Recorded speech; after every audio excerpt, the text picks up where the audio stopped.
Good evening and welcome to Justeventoneline News at 9. I am Anifat Ismail. The news headlines. Tinubu hails Senate for confirming Musa as Defense Minister. Senate questions ministers on $30 million school safety project. Low economic earnings keep Nigerians in poverty.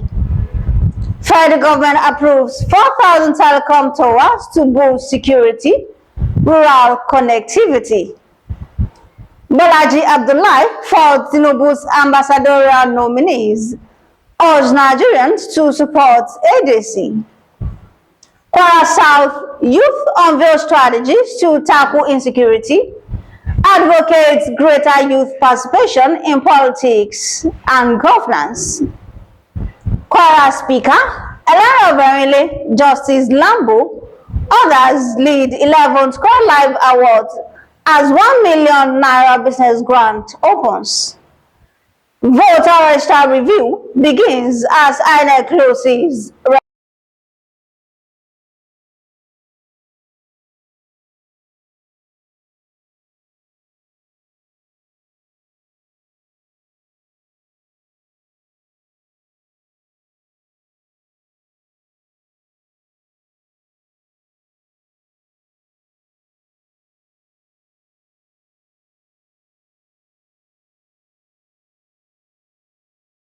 Now the news in details. President Tinubu has commended the Senate for its swift confirmation of General Christopher Musa as the new Minister of Defense, describing the appointment as timely and crucial for the country. In a post released on his official X and Do on Thursday, Tinubu described the former Chief of Defense Staff as a fine gentleman whose leadership will be vital in addressing the country's current security challenges. The Senate has intensified its probe into the collapse of the Safe School initiative by summoning key government officials to explain why the $30 million scheme failed to protect Nigerian school children from relentless attack. Among those invited were the Finance Minister and Coordinating Minister of the Economy, Wale Edun, the Education Minister, Toji Alausa, and the Defense Minister, General Christopher Musa. The summons was issued by Senate ad hoc committee on the Safe School initiative, chaired by Senator Oji Uzo Kalu, following the adoption of its work plan during its maiden sitting. The Minister of Budget and Economic Planning, Senator Abubakar Bagudu, has said many Nigerians remain trapped in poverty because their economic activities yield very low returns. Bagudu stated this in Abuja during a visit by the World Bank Regional Manager for Social Protection and Labor for West and Central Africa, Robert Chase. The minister said the Nigerian Constitution mandates government at all levels to pursue social welfare and inclusive development, adding that coordination was crucial to ensure the effectiveness of programs such as Educate, the Nigeria for Women Project, and the HOPE Agenda. The Federal Executive Council on Wednesday approved the deployment of 4,000 telecommunications towers to underserved communities across Nigeria. Minister of Information and National Orientation, Mohammed Idris, who revealed this after a FEC meeting at the Aso Rock Villa in Abuja, said the move will boost national security and close the rural connectivity gap. Idris said it will also help in fighting insecurity and enhancing commerce and economic activity among the people of the communities. The National Publicity Secretary of the African Democratic Congress, Malam Bolaji Abdullahi, has again criticized the ambassadorial nominees of President Bola Tinubu, describing many of them as unfit for national representation. Speaking during a ward meeting in Ubandawaki, Elerin West local government area of Kwara State, Abdullahi said several nominees had questionable records and should not be considered for prestigious diplomatic appointment. Abdullahi condemned what he described as failing of the Tinubu administration, arguing that the leadership style and appointment choices were weakening public trust and undermining Nigeria's global reputation. His rubbish list. His rubbish list. His rubbish list full of people who should be, many of those people on the list should be in prison in a normal society. Many of those people who are on that ambassadorial list should be in prison today for corruption. Who again? All those other jobbers and all that. You see, majority of them, at the time that Nigeria is suffering the kind of thing that we are facing internationally, you now elected friends of your friends, the wife of your friends, the children of your friends, and they are the ones you are appointing as ambassador. But for us, the most important thing is the appointment of Professor Yakubu Mahmoud, the former INEC chairman. So it's either Yakubu has been a member of APC or he has joined APC before now. Because if the appointment of ambassador is for your party members, on what basis are you appointing Yakubu Mahmoud? It means that Yakubu Mahmoud had been an APC member all along. So that's the meaning. The ADC spokesperson also mocked the People's Democratic Party for their political downfall. You have any sympathy for PDP? PDP? Well, I have sympathy for them. I pray for their soul to rest in peace. He called on Kwarans and Nigerians at large to rally behind the ADC, saying the party remains committed to liberating Nigerians and restore dignity of the country. See, I mean, I'm very excited. This is all the years I've been in Kwara State politics. I've not attended a world meeting that is this big. I mean, not for any of the other political parties. And today in Kwara State, I'm glad that the people of Ubandawaki, my own people, recognize that ADC is our party. And you can see this is the largest world meeting in the whole of Kwara State. So I'm very excited. I'm back home, and you can see I'm among my people. And we keep getting bigger every day. So we are happy, alhamdulillah. Also speaking, ADC chieftain Honorable Oba Aluko during the world meeting called for support of Ubandawaki Ward, the Kwarans and Nigerians to support the party in the next general elections for more prosperous Kwara and Nigeria.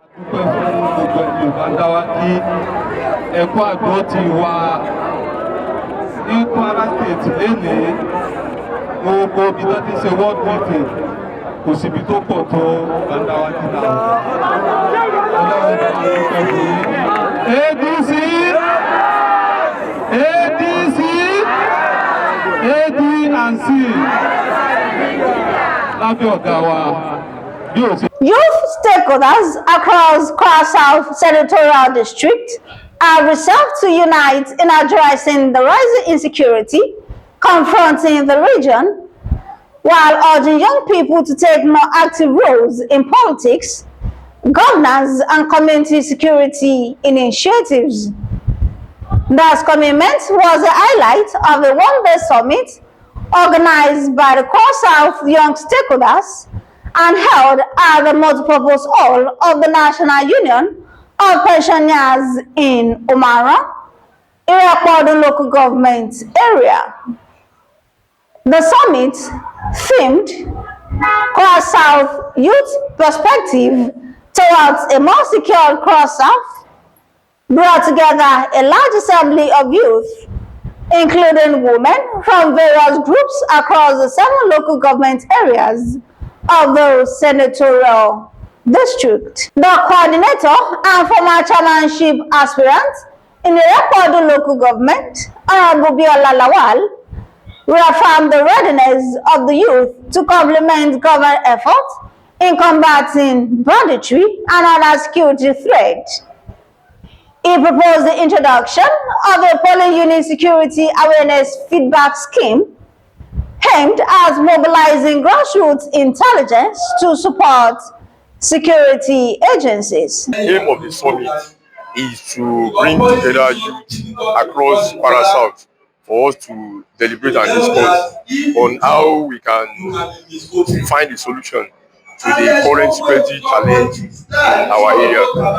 As you can see, in the past 1 year, we have been observing a lot of security threats in Kwara South, and we as youth, we feel it's time that we stand up and see how we can work together and ensure that an end of this insecurity is achieved. There has been a lot of speculation, but the major thing we see is like the political terrain in the country is fueling this crisis because of the poverty approach. And yet, for me, we don't believe it's a religious fight. We believe it's a fight between people of God and the bad elements. So the stand is that we should find a way to eliminate the bad elements, to remove religion or any other sentiment, to ensure that we work together and as a community so that we're able to remove the bad ones. Lawal also appealed to the federal government and national assemblies to expedite action on state policing initiative as part of broader efforts to tackling terrorism, insurgency, and banditry nationwide. Yes, the federal government has been trying a lot, but you know, when you are working with bad people, their aim, their strategy can not just be taken away just like that.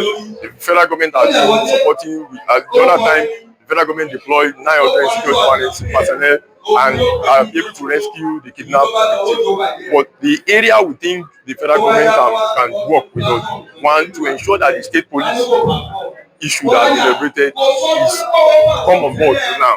And another one is that our local vigilante, local hunters, they should be empowered. You can see most of the rescue that we're able to make are achieved through these local hunters because they know the terrain, they understand the people, and that passion, that love of their people is there for them. So we want to beg the federal government, the state government to work more with the local hunters and security-based policing. Okay, finally.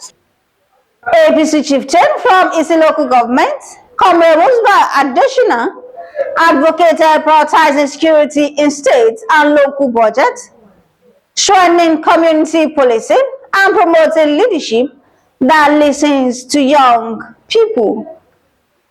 Also speaking, a former TIC chairman of Isi local government, Honorable Fadipe, and others who spoke at the summit urged communities to domesticate government security policies and take responsibility for monitoring their environment.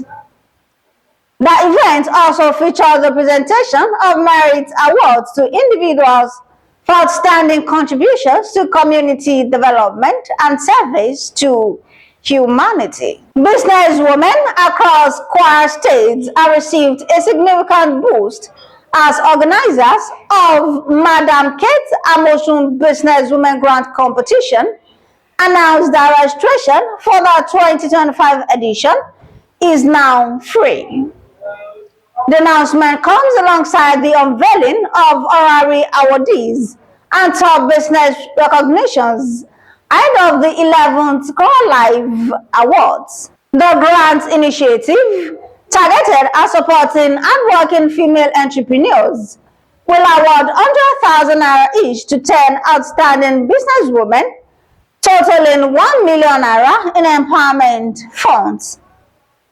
The organizers, who said registration closes December 10, mandate all applicants to complete the online registration form, submit a 1-minute video pitch introducing the business, and follow all official social media handles of the organizers. The Independent National Electoral Commission, INEC, has concluded the first quarter of its nationwide continuous voter registration exercise, paving the way for public review of the voter register.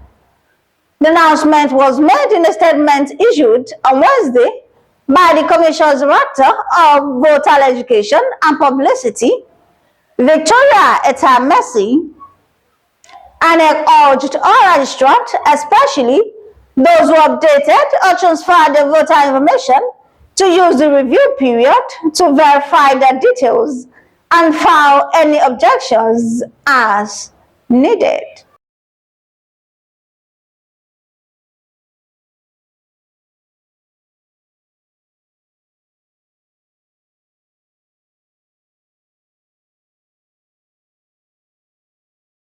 And that'll be all on Just Events Online News at 9. Here's the recap of the story. Tinubu hails Senate for confirming Musa as Defense Minister. Senate questions ministers on $30 million school safety project. Low economic earnings keep Nigerians in poverty. Federal government approves 4,000 telecom towers to boost security, rural connectivity. Bolaji Abdullahi faults Tinubu's Ambassadorial nominees, urge Nigerians to support ADC.